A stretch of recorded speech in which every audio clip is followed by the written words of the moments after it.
पहा नवीन एपिसोड्स एकदम add free. पण आता माझ्या मनात त्याच्यासाठी फक्त सहानुभूतीची भावना नाहीये। मला आवडतं त्याला भेटायला। अण्णा मला माहित नाही हे चुकीचं आहे की बरोबर आहे, पण अण्णा त्याला मी आवडते, त्याचं प्रेम आहे माझ्यावर।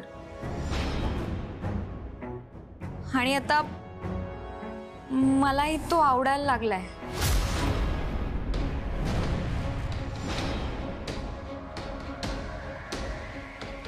प्रश्न खूप आहेत मनात, प्रश्नच प्रश्न आहेत। मला नाही माहित की माझं विक्रांतशी लग्न होईल की नाही, त्याची आई हो म्हणेल की नाही, तुम्ही दोघं हो म्हणाल की नाही, पण माझं विक्रांतशी लग्न झालं तर मलाही आवडेल।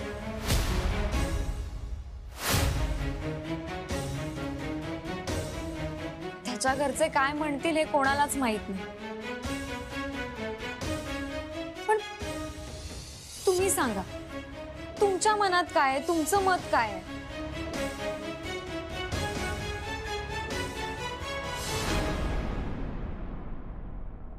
दादा आईने सारिकाला का बोलवून घेतलं असेल? एकतर ती आधीच माझ्या मागे लागली आहे, ती मला अजिबात आवडत नाही। तुला कल्पना होती याची? बडवाईक येऊन गेले। विक्रांत आणि सारिकाच्या लग्नाची बोलणी करायला आले होते। विक्रांतचं लग्न सारिकाशीच होणार। हो, आद्या म्हणाली होती सारिका येऊन गेली ते, आईनेच तिला सांगितलं। पण का? त्या सारिकाला पण चैन पडत नाही। काय सांगायचं असेल आईला? दादा मला खूप भीती वाटते। विक्रांत, डोकं थंड ठेवशील? आई काय म्हणते ते ऐकून तर घेऊया आधी। आणि आई जे काही ठरवेल, आपल्याला पटो न पटो, आपल्याला ते ऐकून घ्यावं लागणार आहे, हे लक्षात ठेव। दादा प्लीज मला मदत कर, मला त्या सारिकाशी लग्न नाही करायचं। तू तरी मला सपोर्ट कर प्लीज। विक्रांत, हे तुझ्या मजनुगिरीचं फळ आहे। अजूनही कामावर लक्ष नसतं तुझं, गुडघ्याला बाशिंग बांधून फिरत असतोस गावभर। आणि तुला काय वाटतं रे, आईला हे कळत नसेल? ऍक्च्युली तुला सपोर्ट केलं ना, हीच चूक झाली माझी। तेव्हाच तुला 2 थोबाडीत मारले असताना तर बरोबर लाईनवर आला असतास तू।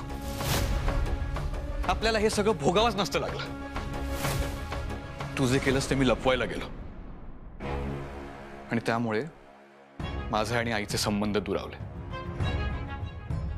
नाहीतर आजपर्यंत आईने मला न सांगता काहीच केलेलं नाही।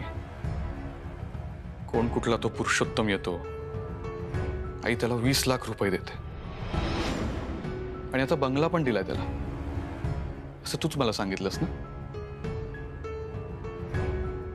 आणि हे सगळं करताना तिला मला एकदाही सांगावंसं नाही वाटलं। माझ्या आणि आईमध्ये हे जे अंतर आलंय ना, त्याला कारणीभूत तू आहेस विक्रांत। स्वतः माझ्याकडून काही अपेक्षा ठेवू नकोस। आरती, बरं झालं सगळं नीट बोललीस।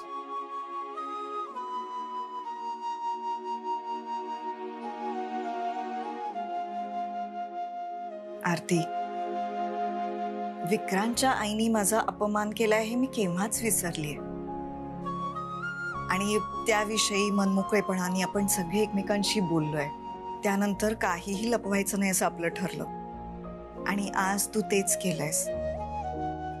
तुझ्या मनातलं सगळं व्यवस्थित सांगितलंस, छान वाटलं। विक्रांतच्या कुटुंबातल्या कोणाच विषयी माझ्या मनात राग नाहीये। उलट त्याच्या मोठ्या भावानी वेदांतनी तुला, आपल्याला सगळ्यांनाच खूप मोठ्या संकटातून वाचवलंय। त्याचे उपकार तर आपण कधीच विसरू शकत नाही। उरला प्रश्न तुझ्या आवडीचा, तर अण्णांना आणि मला तुझ्या सुखातच आनंद आहे। तुला जो मुलगा आवडेल त्याच्याशी तुझं लग्न लावून देऊ आम्ही। पण आता हे लग्न तुम्हाला वाटतंय तितकं सोपं असणार नाहीये. म्हणजे आपण त्यांच्याकडे गेलो, लग्नाची मागणी घातली, लग्न ठरलं, लग्न झालं, असं असं होणार नाही. मध्ये प्रश्नांचा खूप मोठा डोंगर आहे. त्यांच्या मनातला राग गेलाय का? आपण लग्नाविषयी जितक्या मनमोकळेपणाने एकमेकांशी बोलतोय तसंच त्यांच्याकडे बोललं जातं का? तू आम्हाला हे सगळं सांगितलंस, त्यांनी त्याच्या घरी सांगितलंय? कधी सांगणार आहे? हे सगळं कुठे माहिती आपल्याला? मला मान्य आहे त्याचं तुझ्यावर खूप प्रेम आहे, पण त्याच्या आईला तू सून म्हणून घरात आलेली आवडणार आहे का हे कुठे माहिती आपल्याला? बरोबर आहे तुमचं, तुम्ही म्हणता ते अगदी बरोबर आहे. आणि कसं आहे आरती, लोक ना लग्न करताना अजूनही स्टेटस बघूनच करतात. म्हणजे त्या गौतमच्या बाबतीमध्ये जो काही झाला तो अपघात होता, घाई होती ती. त्या एका विचित्र प्रसंगामुळे त्यांची कुठलीही चौकशी न करता आपण लग्नाला पटकन होकार देऊन मोकळी झालो. पण हे वानखेडे कुटुंब हे नागपुरातलं सगळ्यात श्रीमंत कुटुंबांपैकी एक आहे आणि श्रीमंतीच्या बाबतीमध्ये आपण त्यांच्या तोलामोलाचे नाही आहोत. बरं, त्या घराचे संस्कार देखील खूप वेगळे आहेत. त्यामुळे नीट विचार करून, अगदी व्यवस्थित विचार करूनच हा विषय आपल्याला पुढे न्यावा लागेल. आणि विक्रांत हा त्यांचा मुलगा आहे, वेदांचा भाऊ आहे, इतकं पुरेसं आहे का? म्हणजे वेदांतला मी भेटलोय, त्याच्याविषयी मला आता माहिती आहे, पण हा विक्रांत त्याच्या पायावर उभा आहे का? एक बाप म्हणून मला आता या सगळ्या गोष्टींचा विचार करावा लागेल. कसं आहे आरती, प्रेम आणि लग्न या दोन्ही गोष्टी खूप वेगळ्या आहेत, नाही का? काय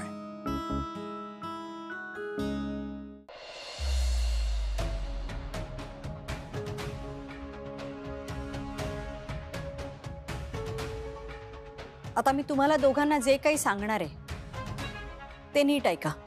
विक्रांत, तू त्या दीड दमडीच्या मुलीच्या प्रेमात पडून जो काही मूर्खपणा करण्याचा प्रयत्न केलास ना, तो मी सहन केला. अरे, प्रेमात पडताना लक्षात ठेवायचं होतं की त्यांची आणि आपली बरोबरी असावी, पण नाही बघितलंस तू, घातलास गोंधळ. स्वतःचं आयुष्य उकिरड्यावर फुंकायला निघाला होतास हे मी कधीच विसरणार नाही. आणि दुसऱ्याने ते सगळं माझ्यापासून लपवलं हे सुद्धा मी कधी विसरणार नाही. तुला लग्न करायचंय ना, मी लावून देते तुझं लग्न आपल्या तोला मोलाच्या कुटुंबातल्या मुलीशी. तुझ्या ओळखीची आहे ती. तुझं लग्न मी सारिकाशी ठरवलं.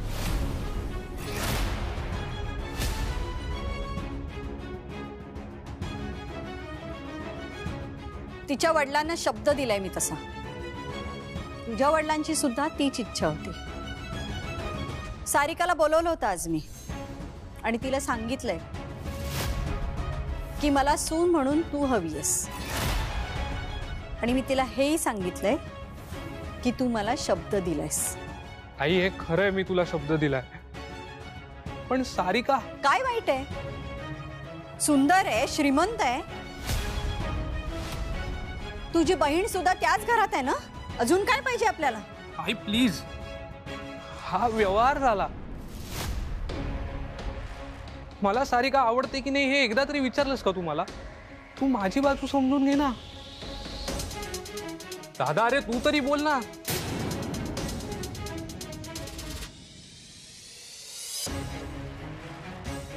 आई,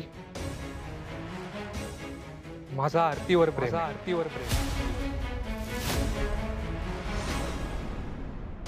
एवढा लवकर विसरलास? तुझी आजी इथे होती तेव्हा सांगितलं होतं ना त्या मुलीचं नाव ह्या घरामध्ये घ्यायचं नाही म्हणून. तरी सुद्धा परत तू त्या मुलीचं नाव माझ्या समोर घेतलंस.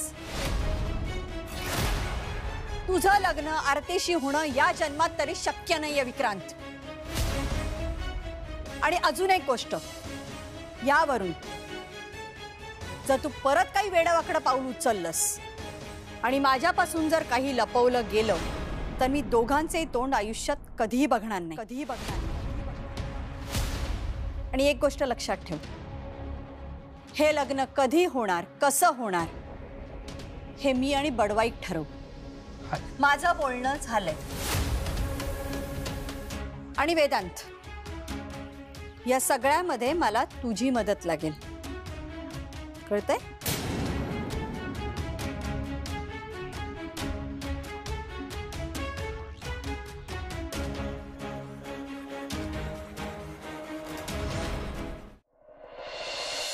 अण्णा जे काही म्हणालेत त्याचा ना शांतपणे विचार कर.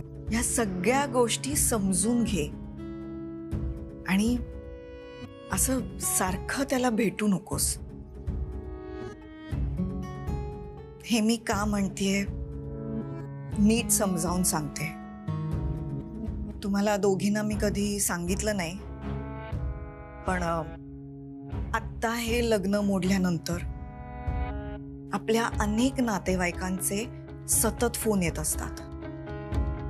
10-10 वर्षात ज्या नातेवाईकांनी फोन केला नाही ते फोन करून हेच विचारतात, लग्न मोडलं, कसं मोडलं, काय झालं नक्की, मुलगा चांगला नव्हता का, त्या मुलांनी आपल्या आरतीला काही. मी तुम्हाला नीट सांगूही शकत नाही. लोकांना ना चघळायला विषय हवा असतो. नातेवाईकांना हे सगळं आवडतंच. आणि मग अशा गोष्टी ना मग एक दुसऱ्याला सांगतो, दुसऱ्या तिसऱ्याला सांगतो आणि प्रत्येक जण सांगताना स्वतःच्या 4-5 गोष्टी वाढवून चढवून सांगतात आणि मग तो माणूस आपल्याला फोन करतो. म्हणजे विचार कर, आपली काहीही चूक नसताना बदनामी कोणाची झाली? आपली, मुलीची. हा समाज असाच आहे अगं. प्रत्येक वेळेला मुलीच्या बाजूनी उभाच राहतो असं नाही. आणि हा विषय अजून तितका जुना झाला नाहीये. त्यात तू त्या मुलाला भेटतेस. बरं, तो मुलगा साधा सुद्धा कोणी नाही तर श्रीधर वानखेडे या मोठ्या नेत्याचा मुलगा आहे. म्हणजे ही बातमी वाऱ्यासारखी पसरेल. ही गोष्ट चुकीच्या पद्धतीने त्याच्या आईकडे पोचली तर काय होईल आपल्याला माहित नाही. आता तू मनमोकळेपणाने आमच्याशी बोललीस, तसंच तो बोललाय का? किंवा कधी बोलणार आहे? या सगळ्याचा विचार कर. आणि म्हणजे समजा असं होऊ नये, पण जर हे लग्न मोडलं तर बदनामी कोणाची होणार आहे? आपली,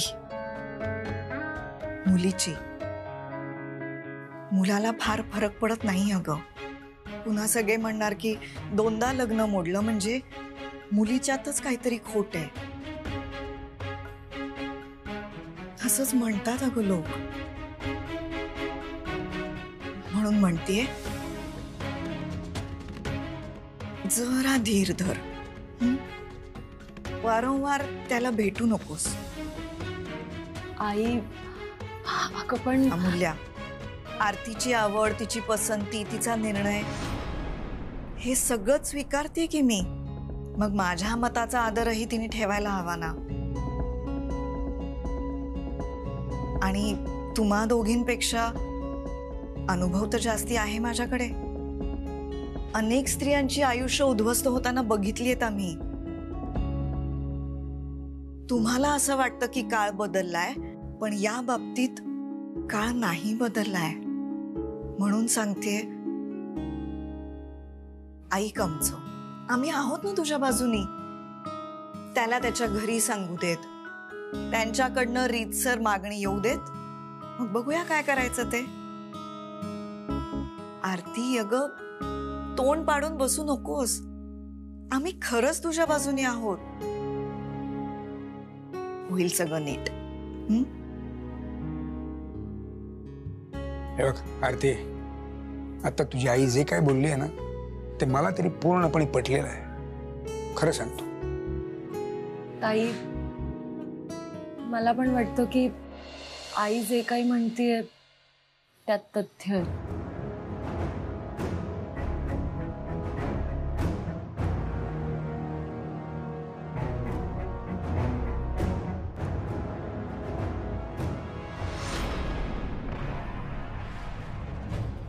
दादा, आई हे काय करायला लावते मला? सारिकाशी लग्न, ती मुलगी माझ्या समोर जरी आली ना तरी पळून जातो मी. ज्या मुली बरोबर 5 मिनिटं बसूही शकत नाही तिच्याबरोबर आयुष्य काढणार आहे का मी? आईला आरती का आवडत नाही आणि तू काही बोलत का नाहीयेस? तू मला सांग, जर का आरती चांगली मुलगी नसती तर तू तिला मदत केली असतीस का? नाही. मला माहितीये ते आपल्या एवढे श्रीमंत नाहीयेत. आई म्हणते तसं आपलं आणि त्यांचं स्टेटस मॅच करत नाही, पण ते महत्वाचं आहे की प्रेम? त्या श्रीमंत घरातली सारिका आपल्या घरात आल्यामुळे मी आयुष्यात सुखी होणार आहे का? आणि तुम्ही का शिक्षा देताय मला?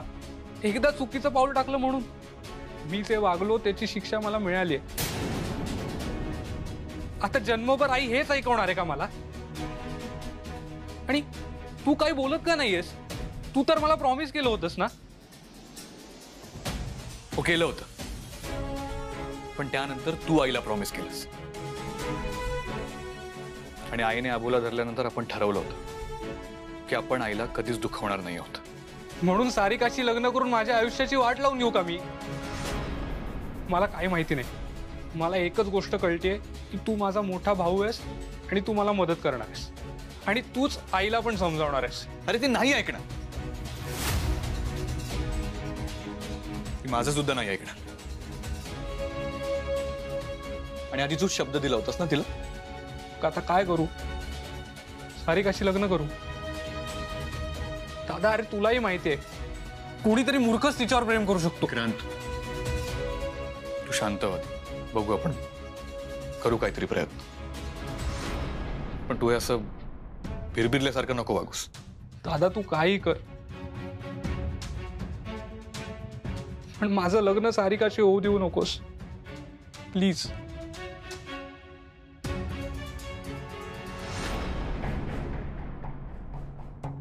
सुमन, काय कसला विचार करताय एवढा?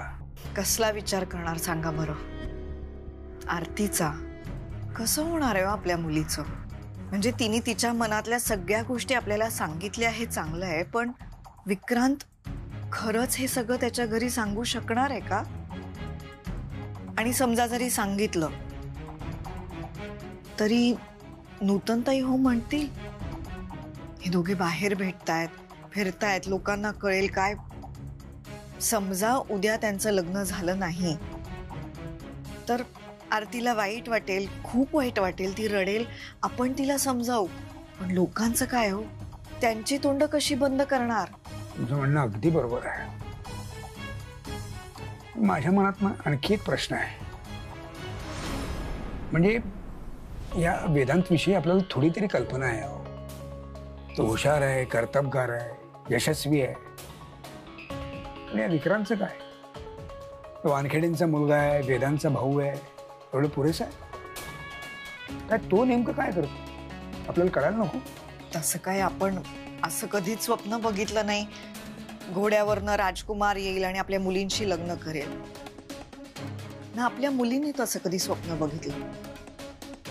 महत्वाचा मुद्दा हा वाटतोय मला की आरतीचं परत एका मुलाबरोबर नाव जोडलं जाणार आहे आणि जर आता हेही लग्न झालं नाही तर तिला आयुष्यभर त्रास होईल.